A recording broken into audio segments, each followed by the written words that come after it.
গত কদিন ধরে বাংলাদেশে মারাত্মক অশান্তি হচ্ছে। ওসমান হাদি মারা যাওয়ার পরে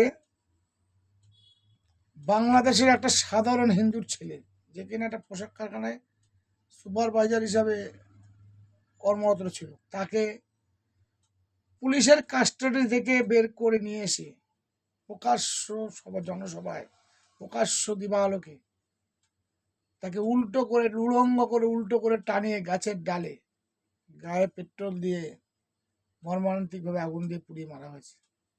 এটাই নাকি স্বাধীন বাংলাদেশ। 1971 সালের পরে যে স্বাধীনতা তারা আবার অর্জন করেছে নতুন করে, এই 2025-এ 24-এ তারা নাকি নতুন স্বাধীনতা লাভ করেছেন। এই তো তার নতুন স্বাধীনতার নমুনা। কালকে এক বিএনপি নেতার বাড়িতে রাত্রির অন্ধকারে আগুন জ্বালিয়ে তার 7 বছরের মেয়েটাকে হত্যা করেছে। সেও মৃত্যুর সঙ্গে পাঞ্জাবে, তার সঙ্গে তার 2টো মেয়ে। এই নাকি বাংলাদেশ, স্বাধীন বাংলাদেশ। বিএনপি নেতারা ভেবেছিল যে শেখ হাসিনাকে তাড়িয়ে দেওয়ার পর বাংলাদেশে ভোট হবে, ইউনিসকে আমরা আনবো, আমাদের প্রতিদ্বন্দ্বীরা কেউ থাকলো না, কারণ আমরাই বড় পার্টি আর আওয়ামী লীগ বড় পার্টি, আমরাই প্রধানমন্ত্রী হব। কত আশা ছিল, ইউনিসকে সমর্থন করেছিল। এখন তার পরিণামটা দেখতে হবে। আগামী দিনে আওয়ামী লীগ তো ওদেরকে টার্গেট করে, আওয়ামী লীগকে তো টার্গেট করেছেই। এই বিএনপির কোনো নেতাকে বাঁচা দেবে না ইউনিস আর জামাতুল ইসলাম। ওরা ওদের পাশা গুটি সাজিয়েই নিয়েছে। ভোটের আগে আরো গন্ডগোল বাঁধাবে, আরো হত্যা লীলা চালাবে, আরো এসব করবে, ইচ্ছা করে করবে, যাতে ভোটটাকে আরো 1 বছর পিছিয়ে দেওয়া যায়। ইউনিস যাতে বলতে পারে ভোট করার মতো এখন পরিস্থিতি নেই, তার ঘর যাতে আরো ভালো করে গুছিয়ে দিতে পারে।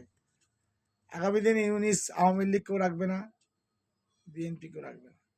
এখনো যদি বিএনপি নিয়ে তাদের সুবুদ্ধি না হয়, আপনারা আওয়ামী লীগ এখন আর আপনাদের সামনে এই জামাতুল ইসলাম আর মোহাম্মদ ইউনুস কিন্তু ছোট পুটি বাচ্চা। আপনারা দুজনে এক হয়ে এদেরকে প্রতিরোধ করুন। এরা কিন্তু আগামী দিন আপনাদের দেশের ভবিষ্যৎ নষ্ট করে দিচ্ছে। ভারতবর্ষের এরা কিছু করতে পারবে না, ছিটতে পারবে না, শুধু গালাগালি দিতে পারবে। গালাগালি দেবে আর ওসমান হাদির মতন অবস্থা হবে। এরা কিন্তু সেটাই চাইছে। আমি বারে বারে বলছি, আপনারা এখন বিএনপি আওয়ামী লীগ না, কিন্তু আপনাদের কপালে কষ্ট আছে। আর এই বাংলাদেশের বালদের আমরা তো কোনো কিছুর মধ্যে পুছিই না।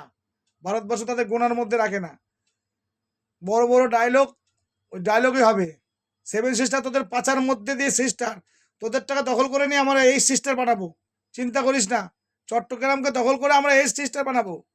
7 আছে।